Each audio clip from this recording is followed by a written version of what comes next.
చాలామంది నువ్వు నాకు ఆన్సర్ చేయి, ఇవాళ నువ్వు కాన్స్టిట్యూషన్ మీద పెద్దగా మాట్లాడతావు కదా, ఇవాళ ఎస్పెషల్లీ రాహుల్ గాంధీ కంటే ఎక్కువ నేను అసదుద్దీన్ ఓవైసీని అడుగుతున్నా. మళ్ళీ గుజరాత్ హైకోర్టు ఇవాళ ఏం మాట్లాడింది, ఆర్టికల్ 25, 26 and 14 వైలేషన్ అని చెప్పి ఇట్లా కళ్ళు మూసుకొని మాట్లాడతావు కదా, ప్రతిసారి కళ్ళు తెరిచి చూడు ఏం జరుగుతుందో దేశంలో. ఓ సిగ్గుదప్పినోడా సగం సగం నిజాలు మాట్లాడే ఏమంది తిట్టాలిగా మిమ్మల్ని మీరు కమెంట్ రూపంలో పెట్టు రిఫరెన్స్ నాకు ఒకసారి జర మోటివేషన్. ఇవాళ పోతారు ఖర్చీఫ్ వేస్తారు అయ్యా, ఇది ఖర్చీఫ్ వేసి ఇది నా జాగా అయిపోయా, నేను నువ్వు తిరుగు, ఇది నా అయ్యా జాగిరి నువ్వు తిరుగు, ఉచ్చిరు ముగ్గుపోయానికి మొగోళ్ళీడ. గుజరాత్ హైకోర్టు గడపరదించింది వీళ్ళందరికీ, నువ్వు పొజిషన్ ఉన్నదాంతో మాత్రం అయిపోతుందా, నువ్వు ప్రూవ్ చేయి నీ పొజిషన్ అని చెప్పింది. చూపెట్టలేకపోయినారు. Gujarat high court rejects Waqf claims bulldozers to clear the illegal religious encroachment. కూలగొట్టి పడేసి రేడుకాడికి మస్జిద్ అయితే ఏంది మజర్ అయితే ఏంది కూలగొట్టి పడేరు, అంతే కదా మళ్ళీ ఎడికైనా వచ్చినాయి అవి. 12 స్ట్రక్చర్లను కూలగొట్టింది ఫ్రెండ్స్. లెక్క చూపిస్తా, అసదుద్దీన్ ఓవైసీ ఇది నీకే. ఈడ చూడు కోర్టు ఏమని మాట్లాడిందో. Key aspects of the court ఏందని అంటే, నువ్వు తరతరాల నుంచి కబ్జా మీద ఉన్నావంటే నీది అయిపోతుందా, తరతరాల మీద కబ్జా మీద ఉన్నావంటే నీది అయిపోతుందా.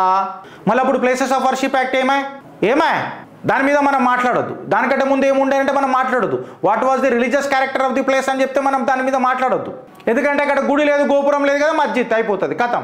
ఏముందంటే వక్ఫ్. కోర్టు ఏమన్నదో చూడు రిఫరెన్స్, నేను మాట్లాడు కాదు. Whether the land usage over the time could be a basis to claim as a Waqf property. అంటే నేను ఇల్లీగల్ పొజిషన్లు ఉంటా, నేను నా తండ్రికి పుట్టలేదని అనుకుంటా, నేను ఇంటి వారసుని ఎట్లయితారా పోయి నాకు అర్థం కాదు అన్నట్టు మాట్లాడింది ఆడ హైకోర్టు. గుజరాత్ కోర్టు పొజిషన్ ఉన్నది మాత్రాన ప్రాపర్టీ మీద అయిపోతుందా అని చెప్పి కాకరిచ్చి నోట్లలో ఉంచింది Asaduddin Owaisi. Now it is a clear cut violation of article 25, 26 and 14. In fact చెప్పాలనంటే it is a misuse of Waqf act and which has to be corrected, to which my Prime Minister is correcting the scenario. Ownership records did not support such a claim. Asaduddin Owaisi ఇప్పుడు ఏం మాట్లాడుతావు, కళ్ళు పెద్ద ఒర్లుడు కాదు.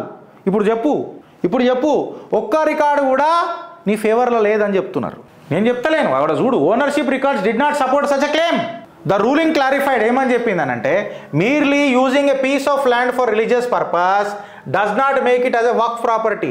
నేను ఆడ ఒక చిన్న గుంబాజ్ కట్టి బొందలగడ్డ కట్టి ఇది వక్ఫ్ అని అనగానే అవలగాళ్ళం కాదు, కొట్టు బుల్డోజర్లు పెట్టానని అన్నారు.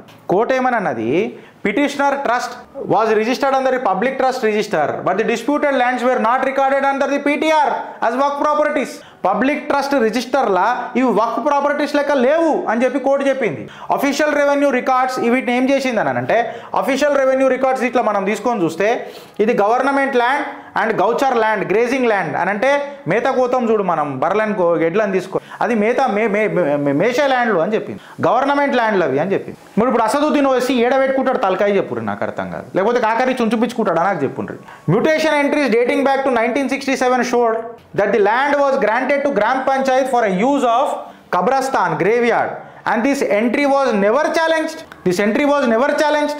ఇంకొకటి, there was no record of the Gujarat government declaring the lands as Waqf property under the section 4 of the Waqf Act. Gujarat government ఎప్పుడు చెప్పిందంటే ఏం చెప్పలే కదా, ఈడికి ఆగిపోయిందా, ఈడికి ఆగలే. ఇక చూడురు, ఇక కథ చూడురు. రెవెన్యూ రికార్డ్స్ కన్ఫర్మ్ ఏం చేసినాయి అని అంటే, ఈ ల్యాండ్ అనేది ఎప్పుడు కూడా వక్ఫ్ ప్రాపర్టీ పార్ట్ లెక్క లేకుండే అని చెప్పింది. గవర్నమెంట్ రెజల్యూషన్స్ క్లియర్ కట్గా ఏం చేసినాయి అంటే, ఈ కబ్రస్తాన్ land remains with government property and cannot be transferred to the trust or Waqf. కబ్రస్తాన్ అనేది గవర్నమెంట్ ప్రాపర్టీ, ఎక్కడ కూడా మేము ఇది వక్ఫ్ పెట్టలే, సెక్షన్ 4 ఆఫ్ ది వక్ఫ్ యాక్ట్లో పెట్టలే, నువ్వు పీక్ కట్టలగడానికి చేస్తానంటే మేము యాక్సెప్ట్ చేస్తామా అని చెప్పి కోర్టు తీర్పిచ్చింది. నేనంటలేను నాయన, మళ్ళీ నా మీద ఏడ్స్ చదవకుర్రి. Any construction in government land or gauchar land ఏదైతే ఉంటుందో దాని మీద కన్స్ట్రక్షన్ చేసుడు తప్పు అని చెప్పింది. గుజరాత్ హైకోర్టు ఏదైతే ఇచ్చిన తీర్పును పెట్టుకొని డెమాలిషన్ డ్రైవ్ మొదలెట్టిరు బాలాపూర్లో. 12 ఇల్లీగల్ రిలీజియస్ స్ట్రక్చర్లని గడపర పెట్టి ధన్ కొట్టిండ్రు.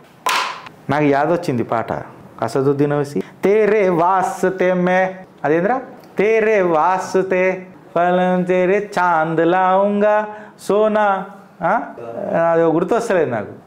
చాంద్ తారో సే కహో అని కూడా పాడు లేకపోతే ఇట్లా డాన్స్ ఆడుకో, ఇట్లా వక్ఫు వక్ఫు వక్ఫు అని సైపల్లో వాడేది చూడు, అట్లా ఆడు, వస్తుందేమో వక్ఫ్, అలలేక వస్తుందేమో నీకు వక్ఫ్.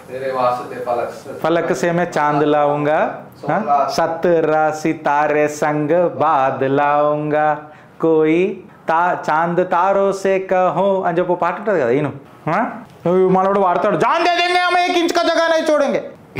కోటోలు కూడా అంటారు జానకి కుర్బానీ లేల దిల్ జర్వర్ జానీ తబాయి పక్కి హే తబాయి కాదు తాండవ్ పక్కి హే ఆగ్ హమ్ తూపానీ గిటార్ కొట్టురు మామ మంచి వాయిలెన్ టట్టారటారడన్ టట్టారటారడన్ నీకే వస్తాయి ఆర్టికల్ 24 25 26 కాదు 14 इसका वायलेशन हो रहा है నేను కళ్ళు తెరిచి చెప్తున్నా आर्टिकल 24 25 and 14 नहीं हो रहा है नहीं हो रहा है आंखें फाड़ के देख फाड़ के देख पतंग पड़ जा रहा है जल्दी से देख आज पतंग पड़ रहा है कल पैजामा ना पड़ जाए ఫ్రెండ్స్ లా చట్టం ఎవడు చుట్టం కాదు చట్టం ఎవడు చుట్టం కాదు ఆలోచిస్తారా లేక అనుభవిస్తారా భారత్ మాతాకి జై